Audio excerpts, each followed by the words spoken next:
Yeah, Santa Claus. I'm not too sure where Santa Claus came from. I think it's in America, around about the 1930s or something like that, after the Wall Street crash and the Great Depression. But with Santa Claus, bringing this in, like, I mean, it's got old roots and stuff like that, St. Nicholas's or something like that from over in Europe and what have you.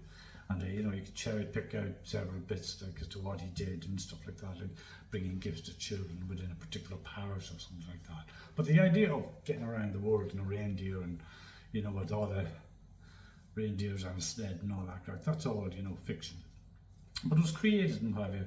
And parents, they would,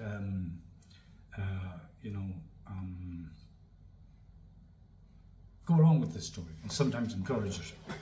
In other words, like this guy in a red suit, big beard, big white beard, all this crack, he's, you know, the big white beard, you know, looks like God in the Sistine Chapel, you know, that type of thing. So she got this guy with a big white beard, going down, red suit, and what have you, and he's going to lay out these gifts. So basically, it's an idea that's instilled in the child. And part of that idea is the idea that the child, and in fact myself, you know, and many others would say this, mom, dad, is this really, you know, as the case may be, but is it, does Santa really exist? You know, yes, of course he does, because sweetheart, I love you, but Santa, go to bed now.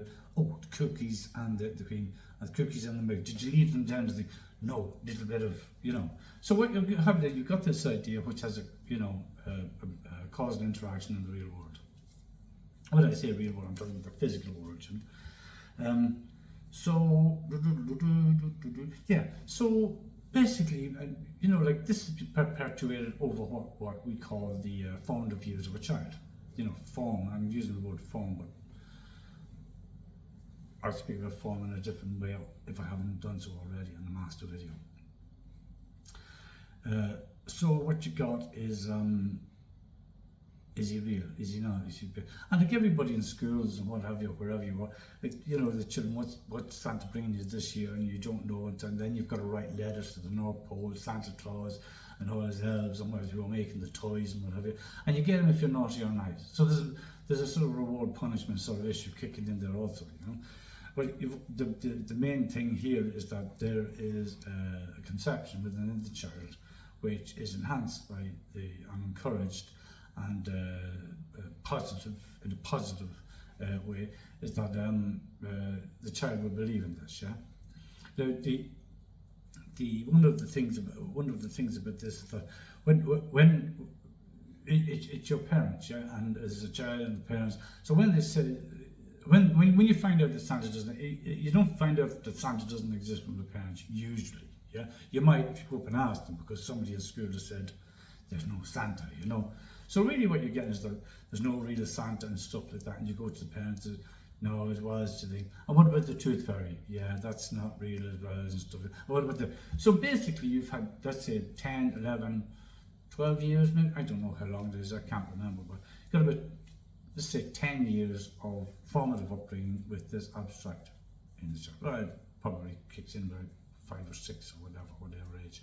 But you've got this time of youth, this formative period of a child, where it's encouraged to consider this conception. Yeah. Now you might have interfaces in the physical world, let's say Santas or malls, or Santas ringing a bell or whatever like that. But like, obviously the child's going to ask, you know, is this the real Santa? He doesn't look like the real Santa. He does not look like the real Santa. No, that's the real Santa, you know. And you go off, and you know, and the child talks to the man. I mean, talk to the man with the beard and what have you. He said, well, what would you like for Christmas? This, that, or the other. You know, I wrote you a letter. You know, did you get my letter? And you know, and it's naughty and nice. So you do have that behavioralist type of arrangement going on with this conception in the head. But the problem for me is that that's all done in the formative years of a child's life. You know, you've got your mother and father and what have you, and you know, your aunts and uncles, you're all not perpetuating so much, but as but accommodating or enabling an idea in a child that something is real, whereas it is not real. And this thing that there's something that is real, that is not real, coincides with something that's already been there for centuries, like the Christian Mass, yeah? Also, you've got this commercial element kicking in as well. When I talk about the commercial, obviously the naughty, the nice, the toys and whatever. So there's a lot of pressure on the parents as well, you know, because, you know, there's a normative issue, like, you know, what somebody else is getting, what somebody else is getting. And so there's that pressure on but again, I mean, was that an involvement, you know, of Santa Claus coming out of nowhere, or was it directed, you know? So you got to ask that, was it directed?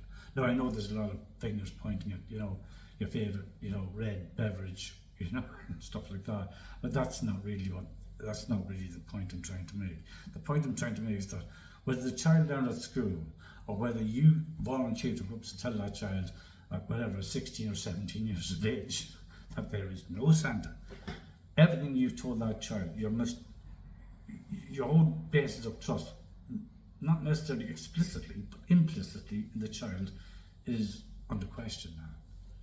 Whether you've got that, whether that child's got that trust in in what you say, you know, and that there is like, I think that for parents, like, they've created their own shaky ground in that way. But then again, the pressures that come from outside and what have you, or through the media, but they're quite substantial, you know. But anyway, that's what I wanted to say about Santa Claus. There was some other, there was a lovely movie about it. Kris Kringle, it was the original black and white movie. The little girl who was in it, who was engaging with this character, Kris Kringle, who turns out to be the real Santa Claus. The little girl was played by an actress called Natalie Wood, who grows up, becomes intertwined with another actor called Robert Wagner and Christopher Walken, and she disappears off some boat off, you know, the coastline of America. The reason I mention this is because my mother, and when she was an actress years ago, but my mum and her, I always thought there was a sort of a similarity there, you know, and that's the only reason I mention it, you know. But anyway, this little girl, she's in the movie, Kris Kringle, to see the real Santa Claus or not, and they end up in a court case.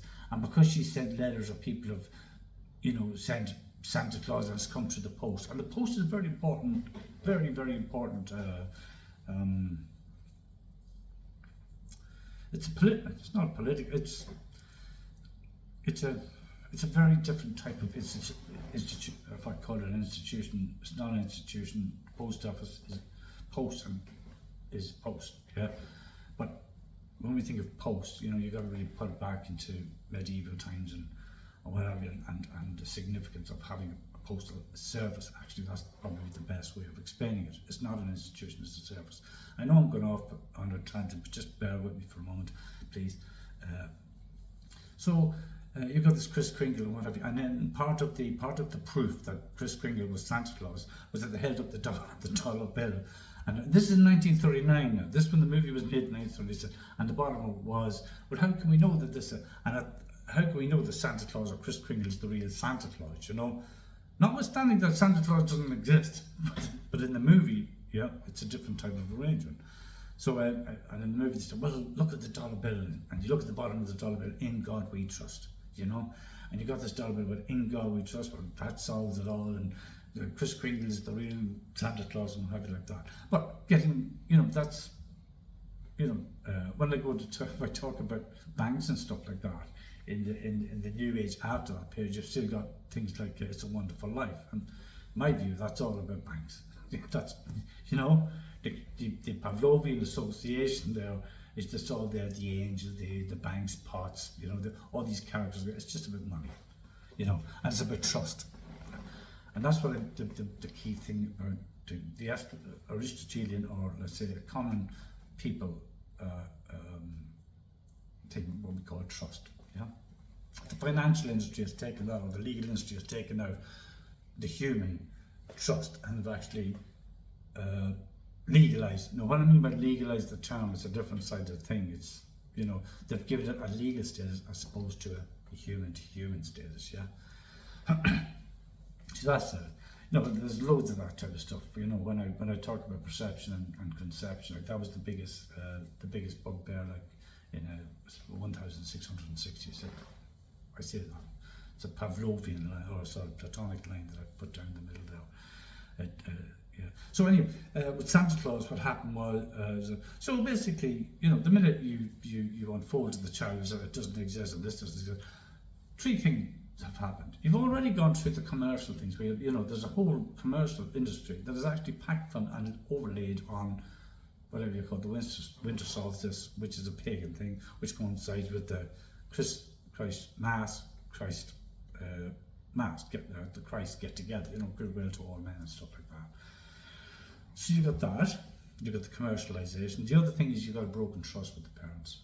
I mean, like all through the formative years, you've enabled or propagated this idea that Santa Claus exists, and what happens is that there's a behavioural issue going from a thought to what the child will actually do during the formative years. Okay. So if I was to, let's say, come back, there was one other thing. Yeah. Apart from the thing, there was an existing spiritual belief system there, you know, which was called Christianity. So to plonk that on top of this and then just surpass it with a guy with a beard and all this crap that matches the guy in the all these associations. I'm not saying that's part of the association, but something came from somewhere, big white beard, big smile face, and red. Well, we think red's associated with that, what do you call it, beverage company, yeah? Whereas the original red was originally green, I think. That was the original thing. But if you get that, broken trust, and and basically for me, this is, you know, a gateway into abstract thinking, yeah? Abstract belief in abstract, yeah? Belief in concepts and as distinct from what you can perceive. So whereas I'd say, well, hold on a minute, can you see Santa Claus? Can you see the reindeer? Can you see this? You know, all that's gone. You can't, there's no reading of the thing, there's no observation. It's just an idea that's implanted and has behavioural issues on the child. And also, later on, you know, you've got that, you know, that snip there with the family in some way, whether it's explicit or implicit, but, you know, a broken trust, if you like. And trust and truth are sort of true, and trust and truth. So they're all sort of mingling together, you know. So that's it. That's all I've got to really say about Santa Claus. But it was a gateway into abstract thinking, you know. I don't think there's anything. The other thing, the name Santa Claus, you know, like there's an area here in the brain called the claustrum, yeah. And I leave the, you know, the anagram Santa to you. You can work out. I mean, the association that if you go back, when you come back a few years and keep back in a few years, like it's actually telling you what it is, you know, telling you what there's this other paradigm that you don't want to go in. I'm going to have to explain paradigm if I haven't done so already. I don't know what order I'm going to put this video in, you see. Okay, that's all I've got to say for now. Thank you very much for listening.